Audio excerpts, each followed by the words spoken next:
अस्सलाम वालेकुम।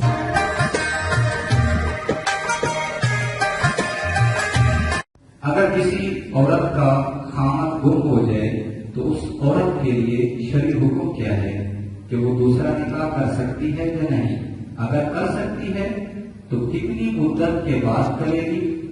अगर वो मुद्दत कोई मुकर्रर है तो उस मुकर्ररा मुद्दत के बाद वो औरत दूसरे खामद से निकाह करके फिर बाद में पहला खामद लौट आता है तो वो औरत किसकी बीवी कहलाएगी? ये है कि जो शख्स महफूज व खबर है यानी गुम है और उसके बारे में कोई पता नहीं कि वो कहाँ है, कोशिश विचार के बावजूद भी उसका कोई पता नहीं चल रहा, तो ऐसी सूरत में फुक़हाए किराम ने कुछ थोड़ा सा इख्तिलाफ नहीं हुआ है कि सैयदना इमाम अबू हनीफा रहमतुल्लाह अलैह वो फरमाते हैं कि जब उसके हम उम्र उसके खाने के हम उम्र बहुत हो जाए तो उसको भी हम समझेंगे बहुत हो गया होगा, लिहाजा वो दूसरी का निकाह कर सकती है। सैयदना मुआविया रहमतुल्लाह अलैह ने 90 साल का कौल भी किया है।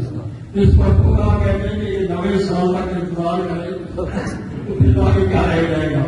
लिहाजा फतवा जो है इमाम मालिक रहमतुल्लाह अलैह, इमाम मालिक उन्होंने फरमाया है कि वो 4 साल का इंतजार करें।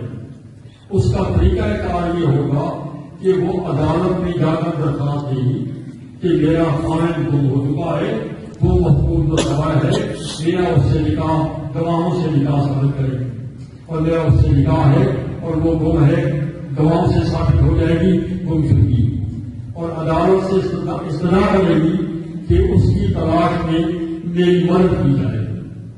अदालत भी अब तो नहीं होती है बाहर अगर इंसानी निजाम कायम हो तो अदालत की तलाश करेगी उसको, लड़की के वर्षा भी तलाश करेंगे, लड़के के वर्षा भी तलाश जारी रखे।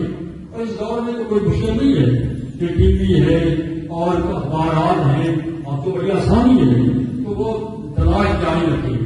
4 साल तक अगर वो नहीं मिलता लड़की फिर अदालत में जाए कि 4 साल गुजर चुके हैं और वो नहीं मिला, बहुत तलाश किया है, बड़ी मेहनत के साथ हमने भाग दौड़ की है लेकिन नहीं मिल रहा, अदालत कहेगी जाओ मैं उसकी फौजी का मैं हुक्म देता हूँ और तुम जाकर दूसरा निकाह करो। तो फिर उस दिन जिस दिन काजी को जज फैमिली को जब फैसला करे तो 4 महीने और 10 दिन इधर भी गुजारेगी। 4 साल तो हुआ है, 4 महीने 10 दिन इधर गुजार के फिर दूसरी का निकाह करेगी। एक हिस्सा तो आपने सवाल कर लिया।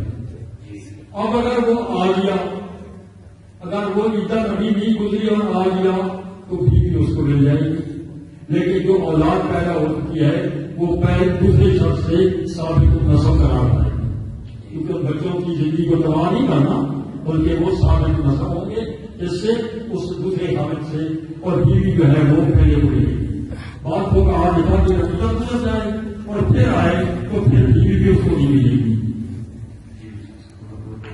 इसी के साथ हमारा आज का टॉपिक अपने इख्तिताम को पहुंचता है। अगर आपको हमारी वीडियो अच्छी लगे तो लाइक और शेयर करें और हमारे चैनल को सब्सक्राइब करना ना भूलना। बहुत जल्द फिर मिलेंगे एक नए टॉपिक और वीडियो के साथ। अपना ख्याल रखिएगा। अल्लाह हाफिज।